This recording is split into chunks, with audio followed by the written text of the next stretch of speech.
I can be really stupid and funny at times because just hours ago I recorded this video. I called it the McMeena Show. Check it out. It's part of my album now.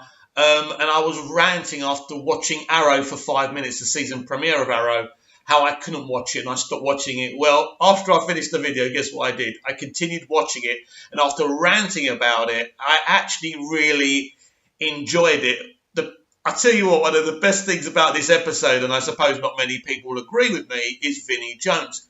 Now, people in America, you probably don't know who Vinny Jones really is. I mean, you've seen him in Gone in 60 Seconds and other things, but he was actually what you would call a soccer player. Not that he really knew how to play soccer. He just used to kick the living crap out of people. He was a right brute, and we just knew him as a thug, really.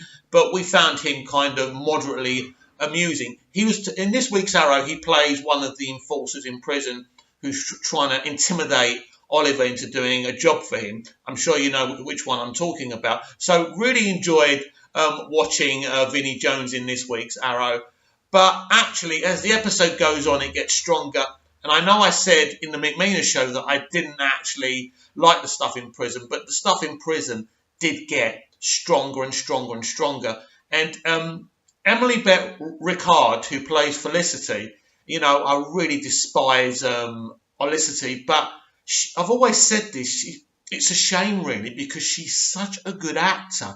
If you gave her stronger material, she would show that. Because, sometimes people say, oh, this one can't act, that one can't act. But as a director myself, it's all about the material you give them. What can someone do when they're literally just saying, oh, I love you every week? It's silly, but I love the setup to this premiere, actually, and I'm going to sound like a hypocrite if you listen to what I said on the other video, but I love the setup because I think this new showrunner, Beth Schwartz, has done a really great job in the setup and the concept of this season. Oliver's in prison. You've got Wild Dog teaching kids how to defend themselves, but he really wants to get out there. You've got Dinah being quite annoying. I'm the captain now. You've got to follow the rules. We can't do what we used to do. So she's a little bit annoying. And that was part of my fury of the first 5 minutes when I saw her walk out as captain. How is she captain? Because for me, I just don't see how she's earned the right to be a captain. And this is not about male versus female. This is just, how is she captain? It's ridiculous. So you've got Earth 2 Laura, is it, who's now, she's the district attorney, I think. You can tell me down below if I'm wrong about that. We barely saw her. We need to see more of her, and I'm sure we will as the season progresses. But spoiler alert, if you haven't seen it, please go away, because I'm going to jump to the flash forwards. Wow, what a magnificent idea to do flash forwards. I think that we really missed that last year, that element of, diverting to something, the flashbacks or something different. It's an escape from what's going on. Because sometimes if you get a bad episode, actually the flashbacks or flash forwards can actually change your episode. We saw that a lot with Lost. That's why I thought what Abrams and Lindelof did with Lost with the flashbacks I thought was amazing, because it revealed the soul of a character every week, and I thought it was great, and I thought that was a brilliant idea. So, flash forwards, I think I can reveal now, basically, because I think most of you would have seen it, that William is older and he's on his way to the island. So, I don't know, he's obviously looking for someone. He is looking for someone, right?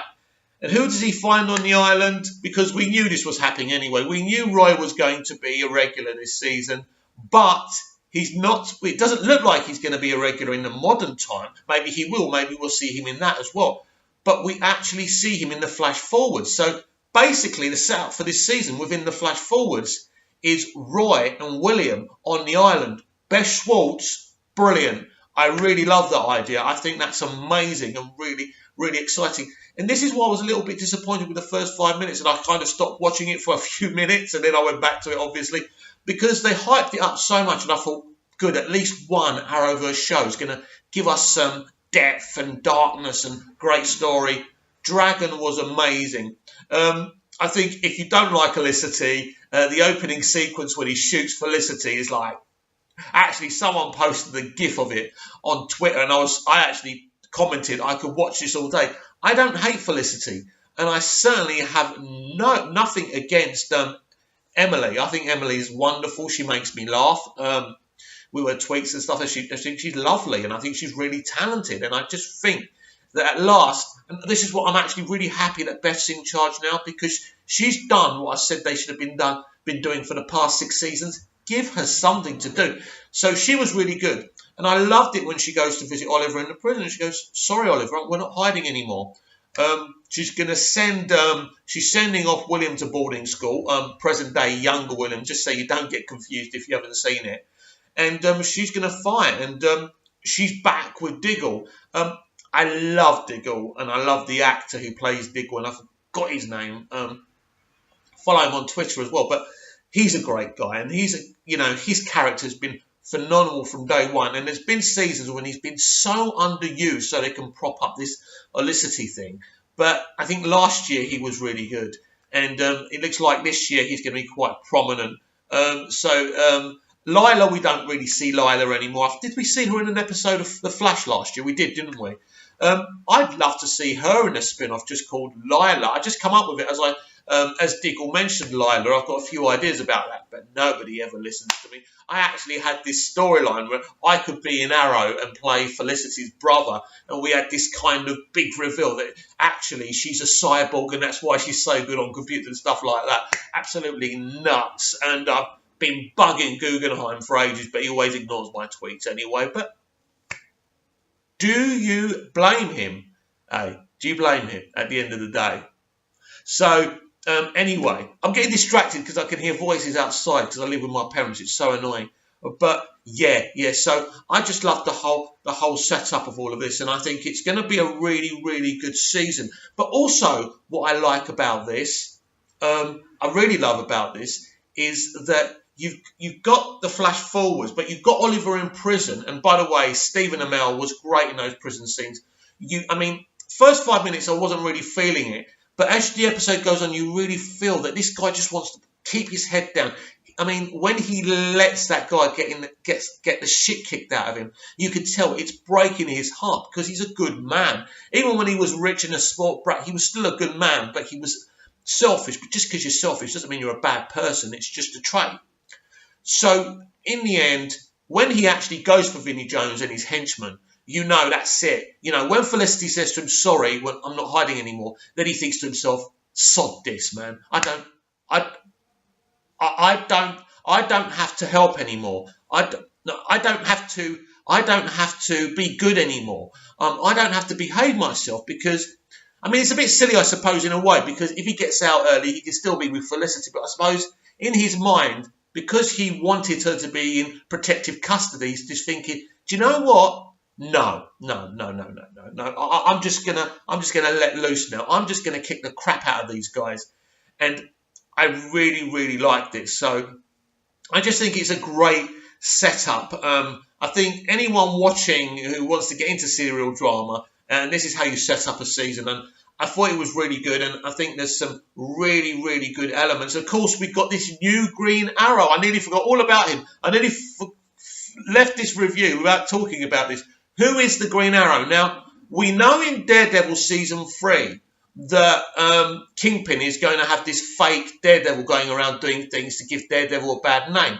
Now, is Dragon doing the same thing with this Green Arrow? I hope they're not copying each other, and I hope that's not the case. I would like this, but maybe present-day Roy is actually the second Green Arrow. That, for me, that's quite a good theory, even if I did come up with it, and I'm sure lots of fans are coming up with it as well. So, guys, I'm going to give this episode, even though I slaughtered it in my other video, and sorry about that, anyone who I offended about that, but sometimes you just overreact over something, and Dinah being the captain just doesn't sit well with me, but she's the captain. I've got to take it on the chin. And before I rate the episode, by the way, I love Diaz. I love Dragon. He's so good. He's so intimidating. I must admit, a bit hard to believe how Felicity got away with him not killing her. I know they came and saved her, and I think we should have really seen a lot more of that situation finish off rather than them jumping to another scene. But I do love him, and he's a great villain, and he's also, as you probably know, he's actually a series regular this year as well. So I'm going to give this episode about 8.5 out of 10. I thought it was brilliant, and I can't wait to see how this season continues.